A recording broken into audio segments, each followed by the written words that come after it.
பார்த்தாரு. சீடர்கள்லாம் ஆசிரமத்தை விட்டு ஓடி போயிட்டாங்க, போலீஸ் சீடர்கள். கபீர் விஷயம் அறிஞ்சு வந்தாரு. குருநாதா, எனக்கு அனுமதி கொடுங்கள், சரண கமலாலத்தை தாருங்கள், நான் அவனை இல்லப்பா அவன் பெரிய ஆள், நீ தொந்தரவு செய்த போ. இல்லை இல்லை குருநாதா, உம்முடைய ஆசீர்வாதம் எனக்கு போதும். மண்டியிட்டான், ஆசி கிடைத்தது.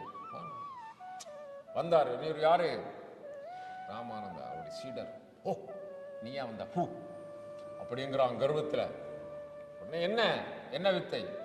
உடனே அவர் ஒரு சேர் போட்டு உட்கார்ந்தார். சேர் வந்துட்டு சித்தினார். எதிர கபீர் நிற்கிறார். ஓஹோ, சேர்ல உட்கார்றா. அப்படி அப்படி நூல் கண்டு இருந்தது. அவர் கபீர் நூல் நெய்வார் கண்டு இருந்தது.